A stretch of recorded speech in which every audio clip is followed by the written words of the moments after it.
Doing that. Okay.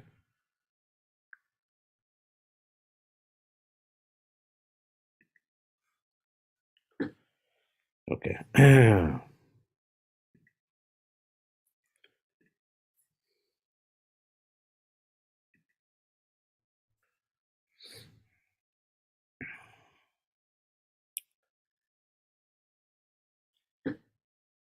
ग्राम्य धर्म निवृत्ति च मोक्ष धर्म रति तथा मित्त मेद्य आदनम शाश्वत विविक्त क्षेम सेवनाम ग्राम्य धर्म निवृत्ति च मोक्ष धर्म रति तथा मित्त मेद्य आदनम शाश्वत विविक्त क्षेम सेवनम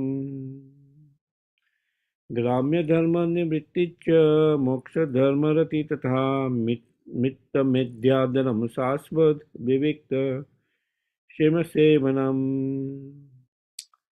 ग्राम्य conventional dharma religious practice nivritti ceasing cha and moksha for salvation dharma religious practice rati being attracted to Tatha in that way, mitta little, medya pure, adhanam eating, sasvat always, vivikta secluded, shema peaceful, sevanam dwelling. Translation purport by His Divine Grace A.C. Bhaktivedanta Prabhupada. Commissioner Prabhupada ki jai.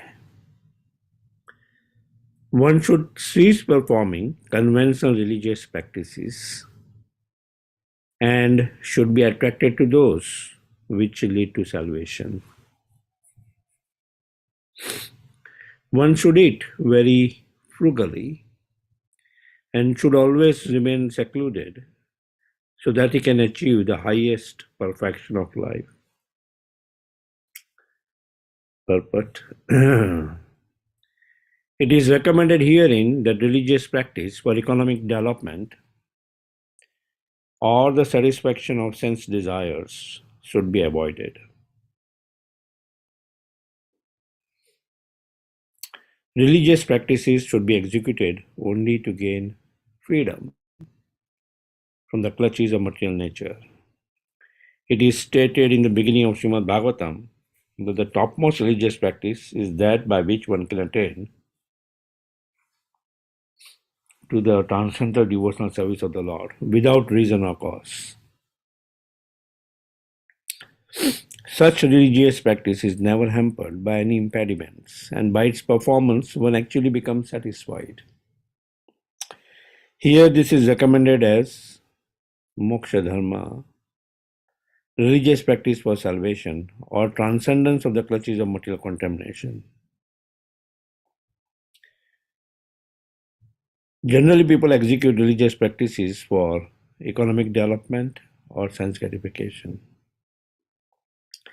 But that is not recommended for one who wants to advance in yoga.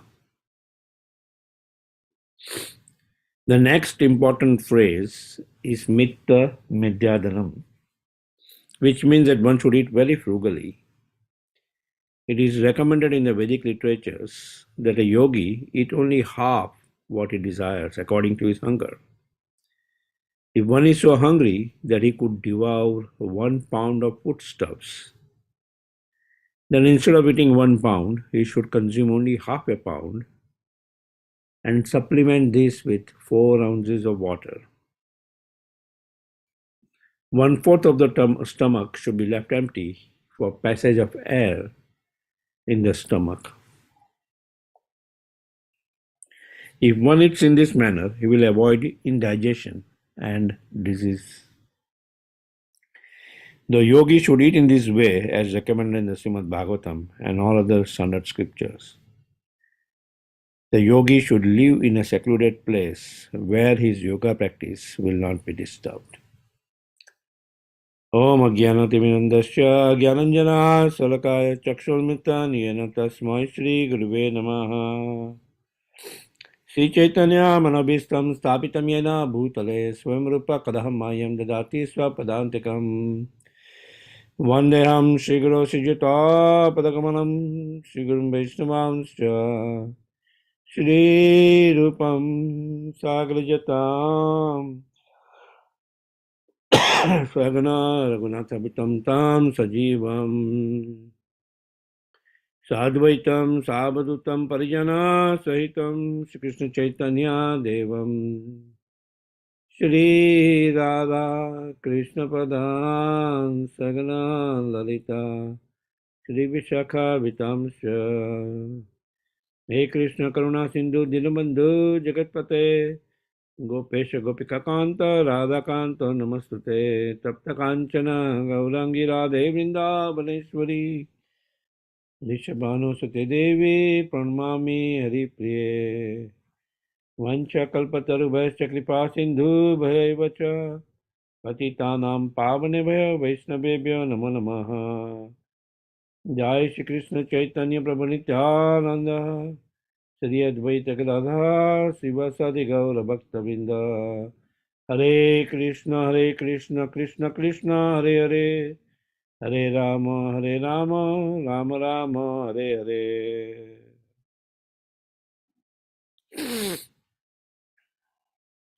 Hare Hare Krishna ग्राम्य धर्म निवृत्ति चहत मोक्ष धर्म रति तथा मित्ता मेद्या धनम शाश्वत विविक्त क्षेम सेवनम one should cease performing conventional religious practices and should be attracted to those which lead to salvation. One should eat very frugally and should always remain secluded so that he can achieve the highest perfection of life. So here we see Lord Kapila instructing Devahuti. In fact, he is answering question raised by Devahuti in the previous chapter, that when the body and soul are together, since Prakriti and Jiva are attracted to each other eternally, right? So the Jiva, the living entity, is attracted to Prakriti eternally. How is it possible for the Jiva to come out and be liberated?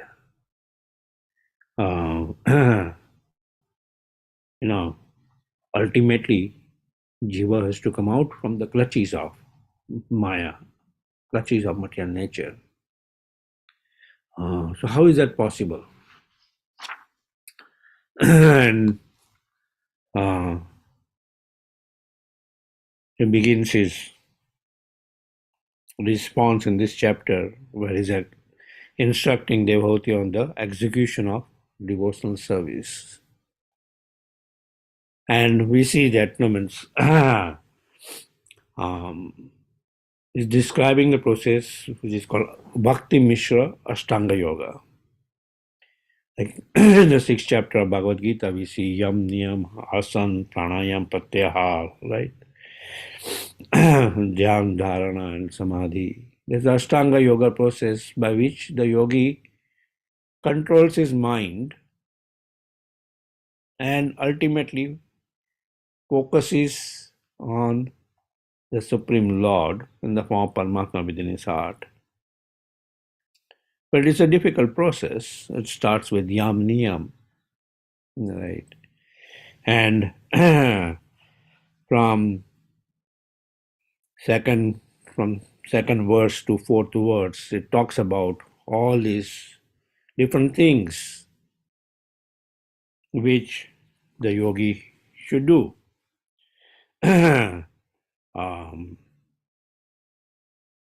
Swadharma achanam saktya vidharmatcha nivartanam daivat labdhana santosha atmavichanarchanam. Right, in the previous verse, he mentioned execute prescribed duties to the best of ability. Right. Avoid performing duties not allotted.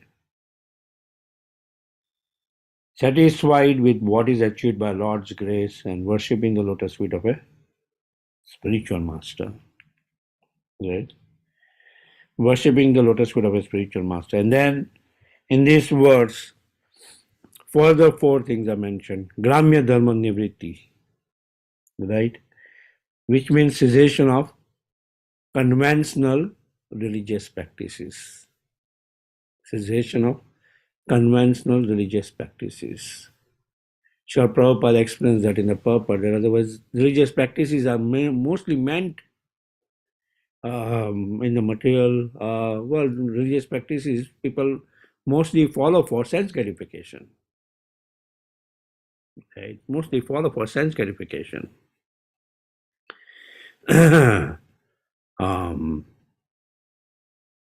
And economic development, sense gratification and economic development.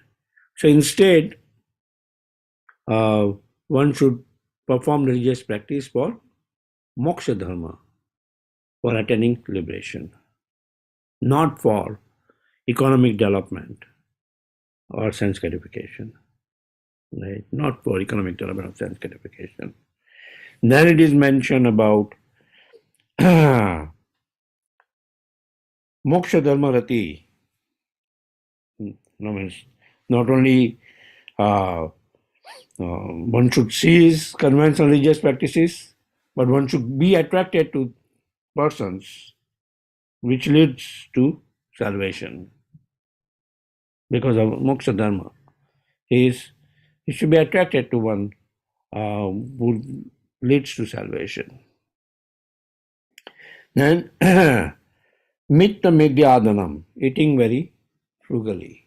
And then Srila Prabhupada quotes Vedic literatures. Basically, it's mentioned in the Smriti section of the Vedas that moderate quantity of food means the following. And verse is mentioned, Dvau bhagav purayet annai toinaikam prapurayet marutasya prachartam chaturtam avasheshayet. One should fill the stomach if he is hungry, like Srila Prabhupada gives so detailed explanation that if he is hungry for 1 pound of food stuff, right, he should eat half of it. Right, he should eat half of it, not completely fill his stomach with whatever hunger he has. Then he should drink 1/4 and fill the other 1/4 of his stomach with water, right, and leave passage for the air, 1/4 of the section for the air to pass. There are various airs within our body which helps in digestion, right? So if one follows that, he will never have indigestion nor diseases. So that's another aspect one should follow. So these are aspects of yam niyam. Basically, these are aspects of niyam, right? Which is mentioned here in the third verse.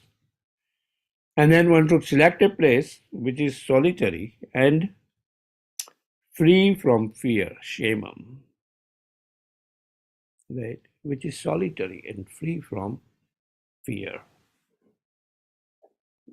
And at that place is ideal, where his mind does not get distracted from other sense objects. That's why solitary place is mentioned.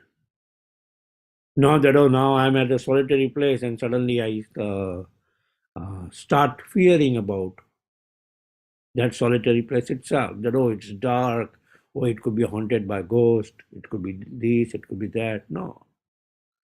It should be free from fear. Oh, some animals will come, tiger will come. No, free from fear. So then when he follows these various rules and regulations, then he can execute devotional service, right? We can execute devotional service. Again, Lord Kapila's instruction is more on controlling the mind and then performing devotional service. Right? Controlling the mind by this Yam Niyam, Ashtanga Yoga process, and then executing devotional service. Not that just be satisfied with Paramatma realization, but no, then when you perform devotional service by controlling the mind, ultimately is channeling that to the Supreme Lord, Bhagwan realization. Right? Bhagwan realization. So that's nicely explained by Lord Kapila in these verses. Lord Kapila's instruction of the execution of devotional service. And we see that, once the mind is controlled, and when you come to the stages of dhyana, then you start meditating on the individual limbs of the Supreme Lord. Instead of the Hatha process of meditating on void, no, not on void. Why I would just, after performing such arduous process, why would I meditate on just void? Nothing. No. But Kapila's process is more deeper, where you control your mind with this arduous process, but then meditate on the limbs of the Supreme Lord. In that way, once you meditate on the limbs of the Supreme Lord, you develop more attraction for the Supreme Lord. And you start performing, executing devotional services. Okay. Are there any questions or discussions on this subject matter?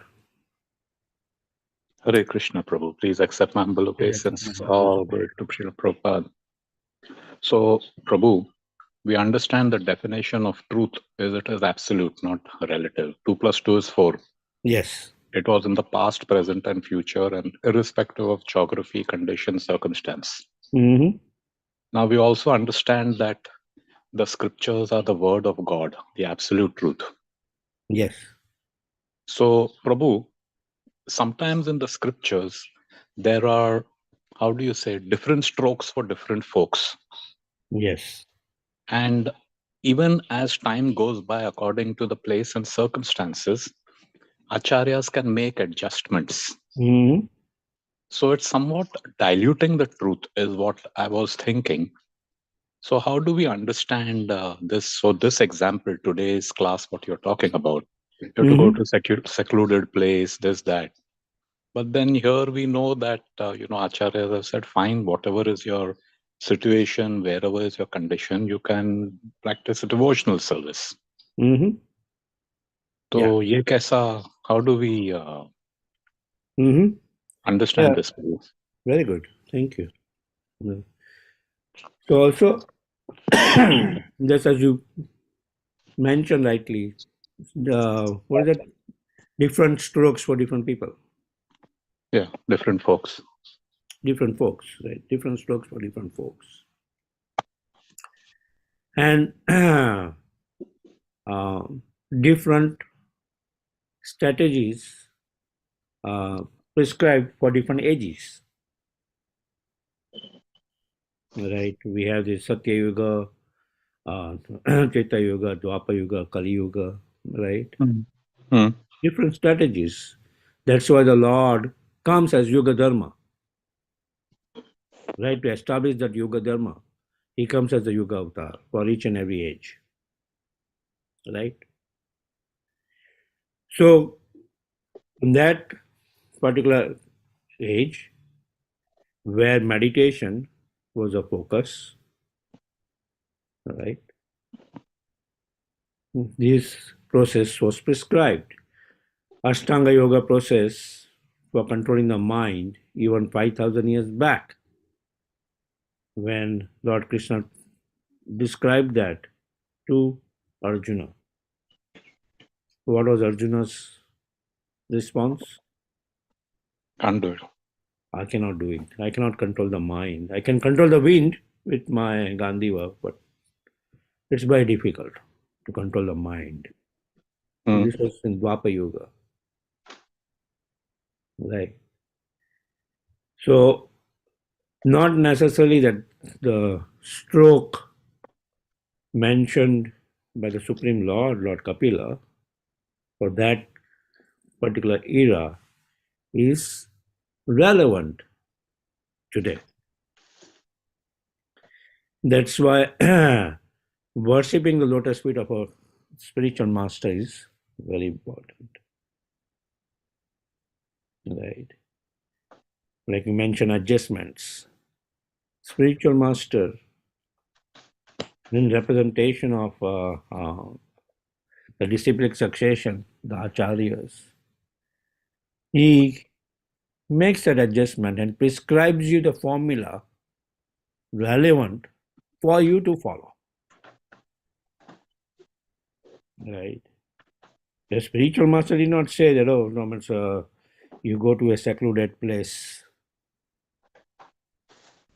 right, and follow this.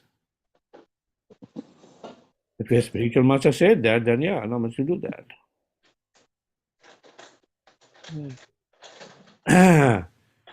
But as we see, Srila Prabhupada made adjustments depending upon the age. The acharyas, Samsthapak Acharya, right, is qualified to make those adjustments. Bhakti Siddhanta Saraswati Maharaj is qualified to make those adjustments.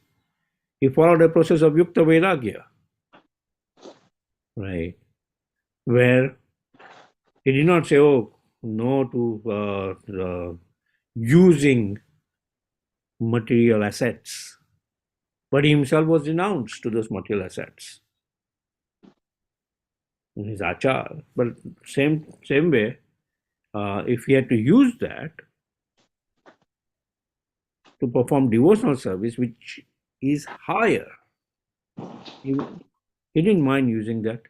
He didn't mind using Rolls Royce to go to Vrindavan, to go to Radhakund, in fact, the topmost place.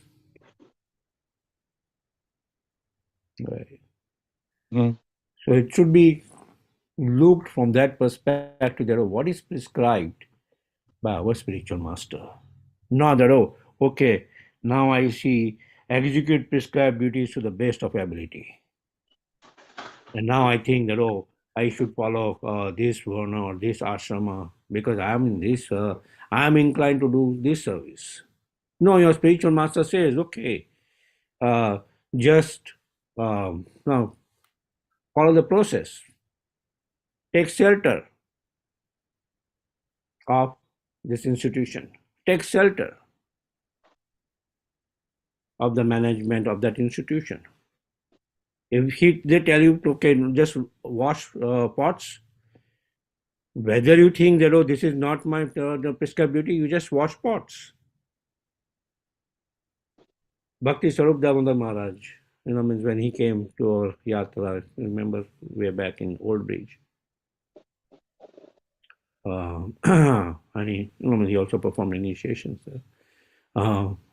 He mentioned that this is a PhD, and when he joined the movement, as a PhD, Srila Prabhupada was so attracted that he would kind of converse with him because he wanted to establish that these teachings are not just relevant for um, only certain class of people. No, it's relevant for everybody. Savai Pumsam Parodharma, Yato Bhakti Adok Sache. Unalloyed devotional service is relevant for everybody. So he joined the temple in San Francisco, and he, saw the bathrooms, saw these, and he started cleaning the bathrooms. And when Srila Prabhupada heard that his PhD disciple is cleaning the bathrooms, Srila Prabhupada was very satisfied. So, what is more important? Satisfaction of our spiritual master or satisfaction of our own mind, where we conceive these different thought processes? Oh, I'm a Brahmin. I can only follow these Brahmanical duties. Hmm. No. As a devotee, we should be ready to perform anything and everything for the satisfaction of the Supreme Lord. And ultimately, if that satisfies my spiritual master, that satisfies. Now, we may say, oh, our spiritual master is not here, is probably somewhere traveling, or is probably even not physically present. So, what has the spiritual master done? So basically, connected you to the institute. What are the requirements of the institute? You follow this hierarchical process, which is established.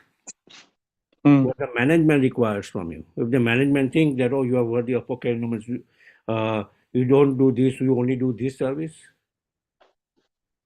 if they start establishing that, then you follow that. But then also, you try to figure out, hey, is he in line with the ultimate managing authority, the JBC? Oh, Hmm. he's just telling me to give classes, but no, he's not telling me to clean pots because I'm inclined only Brahmanical. No.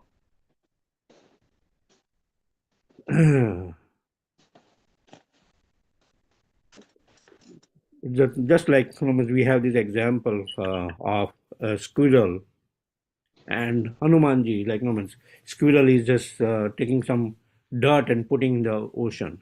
But Hanumanji is putting big boulders, and the devotional service performed were equivalent. Lord Ramachandra established. The squirrel is performing to the best of his capability. We are performing to the best of your capability. Right. So now those notions we should take it away. And that's ultimately also required. That hey, we may come with these khichdi notions which we have imbibed through so many different ways. Ultimately, we should give up those khichdi notions and follow the orders of our spiritual master. Follow the dictates of the hierarchical process which is established for a moment. Otherwise, we'll be like an independent lancer. Right. We'll just think whimsically. This is right, this is right, this is right, and we'll just follow whatever we want to follow. Is that okay? Yes, Prabhu. Mostly, still one small doubt is there, but time is getting over, so I'll post it on Nityam Bhagavad Sevaya. Okay. Okay. Thank you. Thank you very much. Yes, it's 7:00. Thank you very much for your question. Okay. Like to wish you all a safe and Krishna conscious day ahead and weekend ahead. Weekend, very special weekend. Shivratri, which is tomorrow. We have special Govindas. And we should meditate on Lord Shiva, how he's performing a devotional service in satisfaction of Sankarshan, the Supreme Lord. In one sense, he's not different than the Supreme Lord. Shriram Yatha Dada Vikara Yoga, like, it's just like milk and yogurt. There's some minor difference where that Supreme Lord becomes in contact with the material nature. That's Lord Shiva. So meditate on that aspect. We will now have classes also in the morning tomorrow in the temple, as well as in the evening. We will have some kirtan. So you're most invited to come.